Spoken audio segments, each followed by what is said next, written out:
Saya katakan pada ibu saya, bahkan Allah akan turunkan saat di dunia. Ayah saya meninggal saat saya masuk pesantren, dan baiknya saya rasakan luar biasa.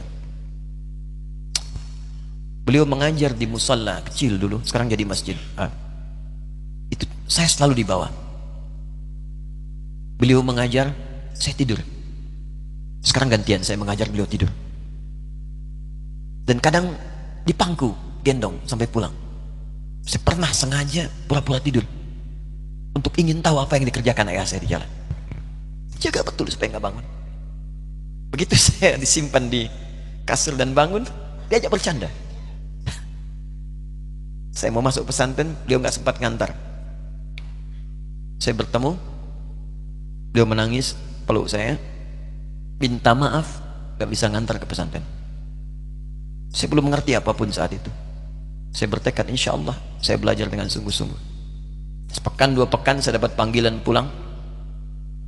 Saya tanya pada kakak saya yang ikut, sekarang ada di sini, di mana ayah? Beliau nggak jawab. Sampai di Bandung, paman saya, beliau sekarang Sekom MUI Jawa Barat, langsung menyampaikan, nampaknya nggak akan terkejar sampai sana, mungkin sudah dimakamkan. Saya ngerti, paham saat itu bahwa beliau telah wafat. Maka saya pulang. Maghrib saya sampai, saya dapati ibu di ruangan tengah.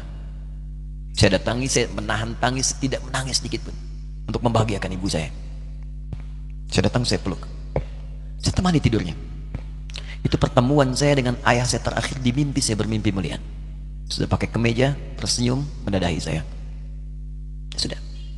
Besoknya saya cari ke kamar, ternyata Allahu Akbar, apa yang selama ini saya pelajari di pesantren, kitabnya sudah ada di kamar semua, sudah disiapkan. Saya menangis saat itu. Saya bawa mushaf. Jadi bapak saya, ayah saya, itu bajunya pun saat wafat dibagikan kepada sahabat-sahabatnya. Bajunya, kitab-kitab ini dibagikan. Ibu saya menunjukkan kemudian ada jam yang nanti nak pakai. Saya bilang simpanlah. Saya bawa mushaf.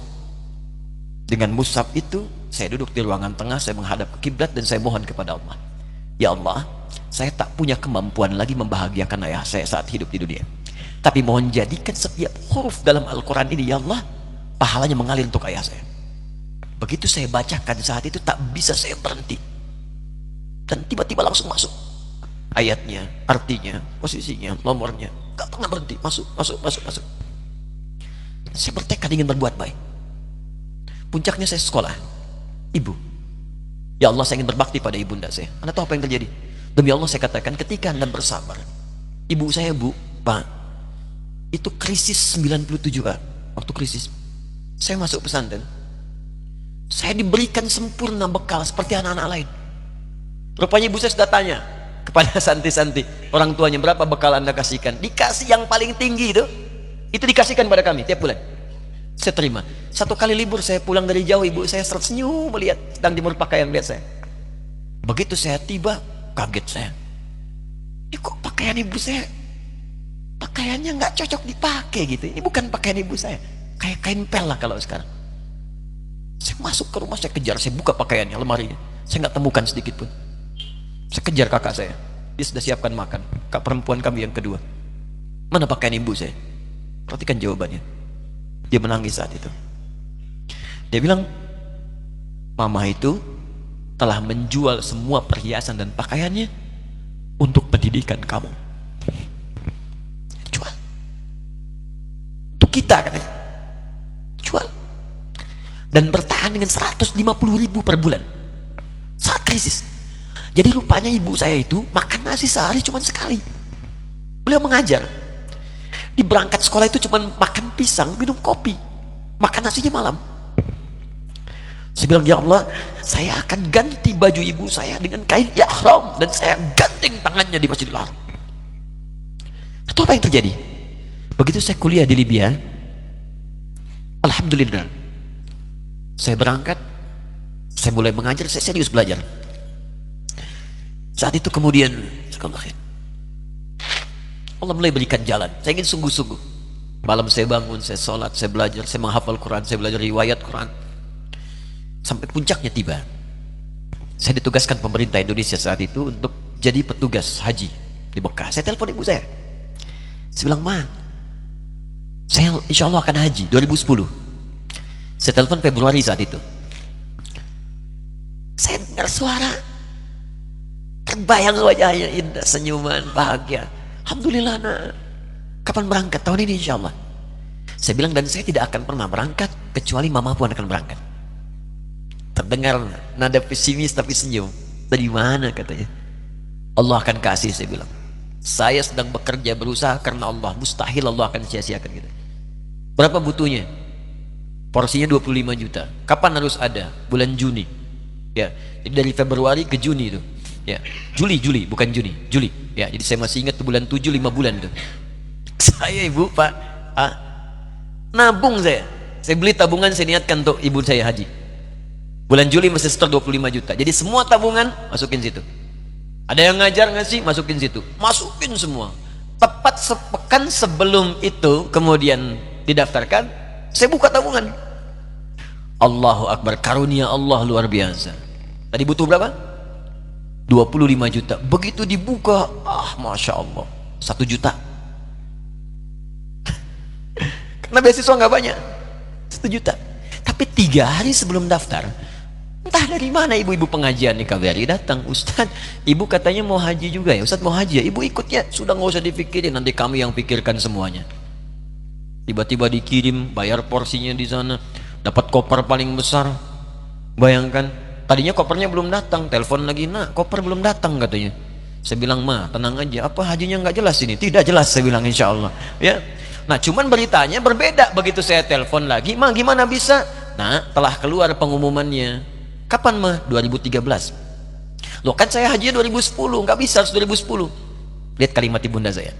Nah, jangan pernah mengambil hak orang lain. Allah kasih 2013, alhamdulillah. Saya bilang, "Ma, kita tidak harus mengambil hak orang lain, tapi kita meminta kepada Allah yang memanggil kita. Boleh jadi Allah akan berikan tambahan kuota pada tahun ini. Doa lagi, minta, datang ke masjid." Tiba-tiba ada sidang Oki di Istanbul saat itu, keputusan 1.000. Setiap ada 1.000 muslim, 1 kuotanya. Saat itu Indonesia dapat tambahan 22.000, termasuk ibu saya ada di situ. Ya, acara malam Al-Qadar 27 Ramadan, malam masih ingat betul, saya jadi MC dengan rektor pada saat itu. Saya nggak pernah bawa handphone, tiba-tiba handphone itu saya bawa, berbunyi kemudian telepon itu. Saya minta pada rektor izin, saya angkat dulu, diperkenankan. Saya kemudian ke belakang masjid, saya angkat. Tiba-tiba saya dengar suara sudah menangis. "Nah," katanya, "kenapa, Ma?" "Alhamdulillah, Mama bisa haji." Ternyata kuota itu termasuk ibu saya. 5 bulan, Pak. Enak biasa.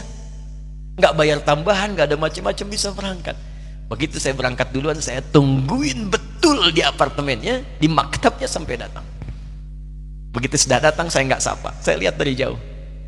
Bahagianya saya bisa mengganti pakaian tadi yang lusuh dengan kain ihram. Saya perhatikan, saya ikuti dari belakang. Di lift, saya ikuti. Di jalan, saya ikuti. Begitu sampai Masjidil Haram, saya gandeng tangannya.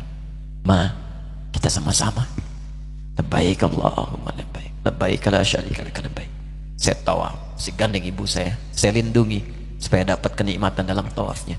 Begitu saya rasakan bagaimana Sayyidah Hajar bekerja keras untuk Ismail. Saya balas di situ, saya gandeng tangan yang kanan. Saya minta pada Allah, muliakan ibu saya, ya Allah, muliakan ibu saya, muliakan, berikan saya kesempatan membahagiakannya. Cuman yang kanan digandeng, yang kiri kosong, karena sudah tidak ada. Jadi ketika Anda belajar pun untuk menjadi ulama, Allah akan muliakan Anda. Orang tua Anda akan dapat bagiannya. Yang hafal Quran itu Musa, yang bisa haji bapak ibunya. Kemarin saya jadi Amirul Hajj dari kedutaan Saudi berangkat, membawai 350 orang rombongan. Siapa yang saya bawa? Ahli Quran, yang hafal Quran anak-anaknya. Ahmad Kamil, yang haji, pengajarnya, murabbinya, ibunya, temannya, banyak yang berangkat. Yang berangkat siapa? Calon ulama. Dijadi ulama itu, jangankan sudah jadi, kalau benar caranya, baru bergerak pun Allah pasti akan jaga. Kalau benar caranya. Di satu pertanyaan tadi, pilih mana orang soleh atau ulama? Jangan pisahkan. Karena jadi ulama itu adalah tingkat tertinggi bagian dari orang saleh. Jadi mesti ada yang jadilah di keluarga. Pilih satu mungkin ahli Quran, kedua ahli hadis, yang lain dunia, tapi dunia diniatkan membantu ibadah. Jadi arsitek buat bangun masjid, bangun pesantren, pahala banyak. Insya Allah akan dibuka oleh Allah, insya Allah.